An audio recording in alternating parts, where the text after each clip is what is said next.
शिक्षा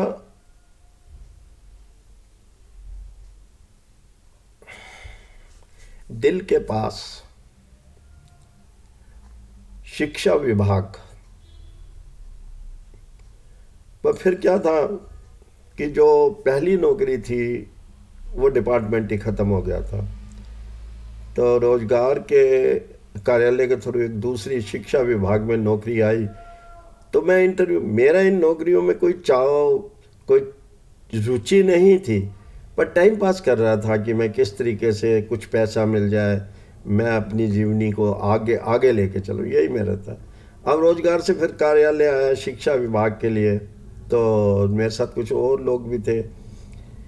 अच्छा, जो मैं इंटरव्यू दे, एक लेडी थी वहाँ पे, बहुत ही जो शायद डिस्ट्रिक्ट एजुकेशन ऑफिसर थी। उसने जब देखा, उन्होंने कहा इस लड़के को अपॉइंट कर लो। क्यों?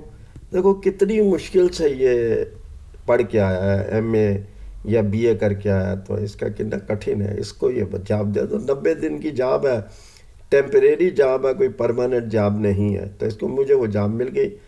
जब मैं ऑफिस में गया, जो एजुकेशन डिपार्टमेंट का विभाग था, उसमें गया, एक ऑफिस था उनका, सब डिविजनल ऑफिस।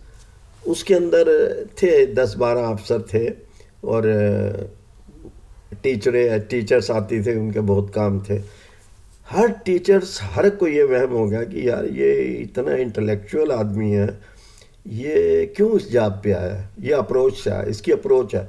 कोई भी मुझे जिरह नहीं करना चाहता था, हालांकि मैं चाहता था। मैंने उनको समझा मेरी कोई अप्रोच नहीं है, बस मेरा कोई ऐसा आदमी नहीं है, ना मेरे घर से ना बाहर से, बस जो इंटरव्यू आप देते हो वो इंटरव्यू मैं देता हूँ। खैर एनी हो, उसमें मैं बैठा, बहुत इज्जत के साथ बैठा था, बहुत काम करने लग गया। जिसके मेडिकल बिल आते थे, किसी के छुट्टियों के बिल आते थे, किसी के कोई कार्य, मैं सब निपटा देता था। मतलब ये काम चोर नहीं था, मैं शुरू से अब तक काम चोर नहीं था।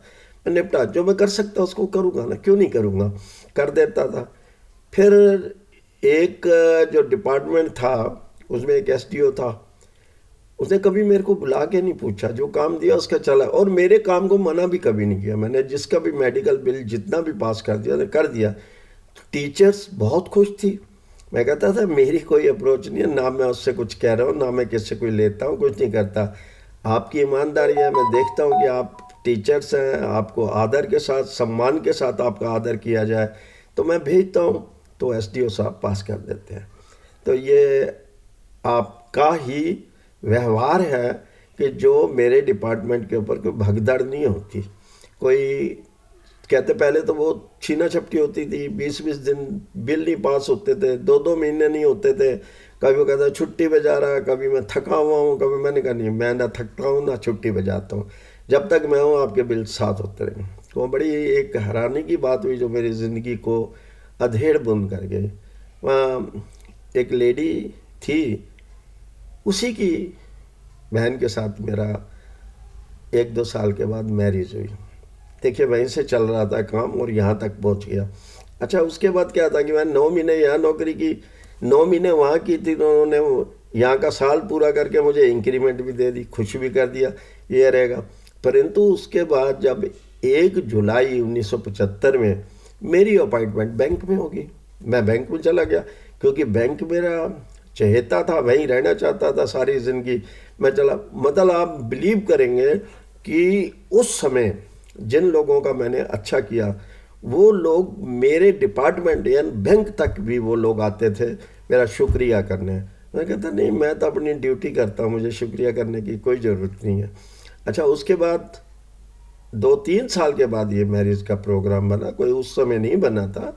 ये तो 75 में मैं बैंक में चला गया था, 75, 76, 77, 78, 78 में जाके मैंने मैरिज की।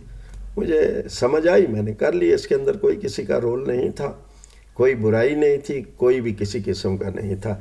आगे आगे मैं फिर मिलता हूँ आपसे। अभी तो एजुकेशन डिपार्टमेंट ही ख़त्म हुआ है, अभी और भी बहुत नौकरियों की बात है जो मेरे को आती रही, डिस्टर्ब करती रही, मेरे को पीछा करती रही, मुझे कुछ दे के गई, कुछ में से छीन कर गई।